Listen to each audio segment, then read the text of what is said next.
आज के इस मौके पर मैं अपने नेता आदरणीय अखिलेश यादव जी और अपनी पार्टी समाजवादी पार्टी की ओर से आप सभी को यकीन और विश्वास दिलाने आया हूं कि समाजवादी पार्टी आखिरी सांस तक इस बिल के खिलाफत में लड़ेगी। आपको यकीन और भरोसा और विश्वास दिलाना चाहता हूं।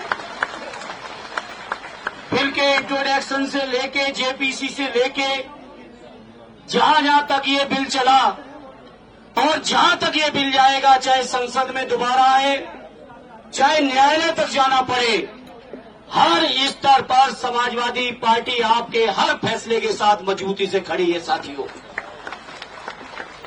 और आपको यकीन दिलाते हैं, समाजवादी पार्टी को चाहे जितनी कुर्बानियां देनी पड़े, हमारे नेता अखिलेश यादव जी को चाहे जितनी भी झेलना पड़ेगा, लेकिन इस बिल को हम लोग अपना बस रहते कभी पास नहीं होने देंगे।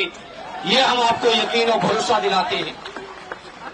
आप सबकी दुआओं से और आप सबकी मेहनत से समाजवादी पार्टी आज इस हैसियत में है, आपकी कृपा से, आपकी दुआओं से, कि संसद को चैन से नहीं चलने देगी। अगर संसद में जबरदस्ती बिल आएगा तो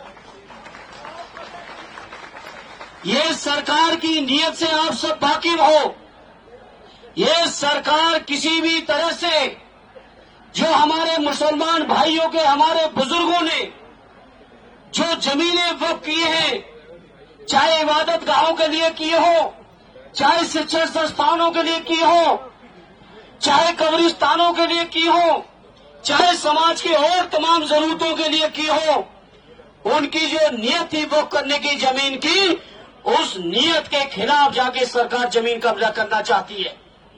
सरकार को पता है कि रेल और रक्षा के बाद अगर सबसे ज्यादा कहीं जमीनें हैं तो हमारे वक्फ बोर्डों के पास है। ये बीजेपी के लोग जो देश के अंदर नफरत फैला रहे हैं, देश के अंदर लोगों को चैन से नहीं रहने देना चाहते हैं, देश के अंदर हमारे मुसलमान भाइयों के हर स्तर पर हमला कर रहे हैं, चाहे उनके शिक्षण संस्थान हो, चाहे उनका रोजगार हो, व्यापार हो।